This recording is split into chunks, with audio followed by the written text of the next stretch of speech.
Halo mahasiswa semuanya, bagaimana kabarnya? Semoga teman-teman mahasiswa dalam keadaan sehat semuanya dan selalu semangat untuk mengikuti kegiatan tutorial kali ini. Nah, tidak terasa kita sudah sampai di kegiatan tutorial online di minggu yang ketiga mata kuliah penganggaran EKMA 4570212 kelas 212. Baik, pada pertemuan ketiga ini rekan-rekan mahasiswa semuanya kita akan membahas mengenai perencanaan strategik.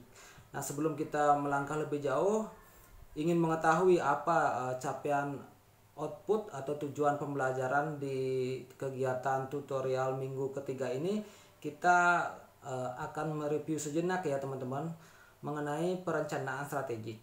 Jadi perencanaan strategik itu merupakan suatu konsep yang dilatar belakangi oleh konsep strategik. Sebelum ke perencanaan tentunya kita punya konsep strategik dulu ya teman-teman mahasiswa. Jadi kita di sini akan mencoba memahami apa itu pengertian dari strategi. Strategi merupakan proses pengerahan dan pengarahan seluruh sumber daya yang dimiliki perusahaan untuk mencapai tujuan atau target yang sudah ditetapkan, baik itu dalam jangka pendek maupun jangka panjang.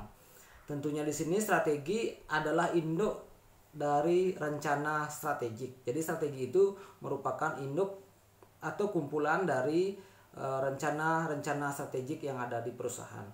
Nah, sedangkan rencana strategik adalah implementasi agar strategi menjadi rencana atau tindakan nyata. Jadi rencana strategik itu adalah implementasi dari strategi agar strategi yang sudah dirumuskan itu bisa diimplementasikan ke dalam kegiatan perusahaan sehari-hari. Kemudian rencana strategik adalah hasil dari proses perencanaan strategik.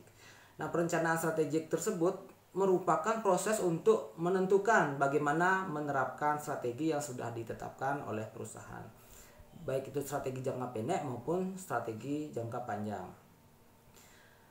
Nah, untuk kegiatan tutorial minggu ketiga ini adapun capaian pembelajaran yang akan kita capai bersama-sama setelah kita mengikuti kegiatan tutorial online ini, yaitu yang pertama, mahasiswa diharapkan mampu mengenali perencanaan strategik.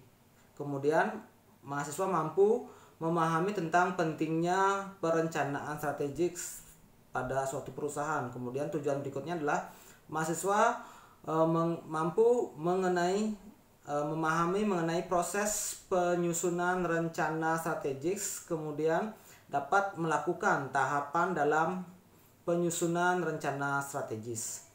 Kemudian mahasiswa juga mampu melakukan analisis rencana strategik yang sudah disusun tadi. Kemudian memahami tentang pemanfaatan balance scorecard dalam menyusun rencana strategik. Jadi balance scorecard itu merupakan 4 perspektif ya teman-teman. Jadi perspektif itu bisa kita lihat dari perspektif pelanggan, kemudian dari keuangan, proses bisnis internal, dan pembelajaran dan pertumbuhan. Nah, itu yang akan diterapkan dalam menerapkan rencana strategi perusahaan dengan menggunakan metode balance scorecard.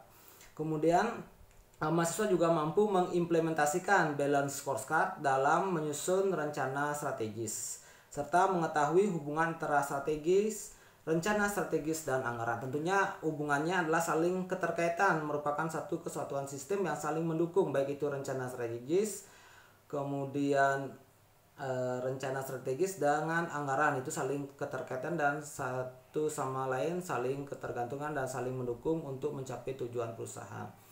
Nah, di pertemuan ketiga ini akan ada juga diskusi ya teman-teman. Kemudian di pertemuan ketiga ini juga akan ada tugas tutorial online yang pertama yang perlu nanti teman-teman untuk dikerjakan dan sesuaikan dengan jangka waktu kapan terakhir untuk mengumpulkan tugas. Kemudian teman-teman juga jangan lupa untuk mengisi daftar hadir, kemudian mengerjakan tugas, dan selalu menambah pengetahuan dengan mempelajari modul penganggaran ini. Kemudian materi-materi lain yang relevan dengan kegiatan pembelajaran minggu ketiga ini silakan teman-teman bisa download di elearning.ut.ac.id. Kemudian tetap semangat dalam mengikuti kegiatan online ini. Semoga teman-teman selalu sehat dan terus termotivasi untuk mengikuti kegiatan online.